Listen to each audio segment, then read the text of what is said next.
اندر ایک بات لکھی ہے کہ قرآن کریم کے 6666 رکوع ہیں، ان میں سے ہر رکوع حقیقتاً ایک خط کی مانند ہے جو اللہ رب العزت کی طرف سے بھیجا گیا ہے اپنے بندوں کے نام.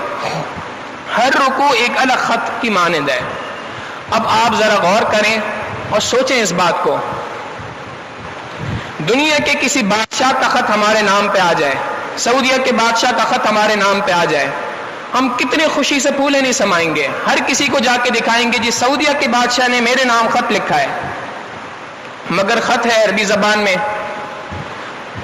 اب اس کو لے کے جیب میں رکھ کے نہیں بیٹھ جائیں گے، بلکہ ڈھونڈیں گے کوئی بندہ ایسا ملے جو مجھے اس خط کو ترجمہ کر اس کا مفہوم اور اس کی تشریح مجھے بیان کر سکے. اس خط کے اندر کیا بات لکھی ہے؟ اگر دنیا کے ایک بادشاہ کے خط کی ہم نے اتنی اہمیت دی ہے کہ اس کے مفہوم کو، اس کی تشریح کو، اس کے ترجمے کو سمجھنے کے لیے دنیا کے لوگوں کے پیچھے بھاگتے پھر رہے ہیں، اللہ رب العزت کا کلام جو اللہ رب العزت نے نازل فرمایا، کیا اس کی اہمیت ہمارے نزدیک اتنی نہیں ہے کہ ہم اس قرآن کریم کو سمجھ سکیں؟ جو پیغام اللہ تعالیٰ نے میرے اور آپ کے لیے نازل کیا ہم اس کو سمجھ سکیں، کیا اتنی اہمیت ہم اس کتاب کو نہیں دے سکتے؟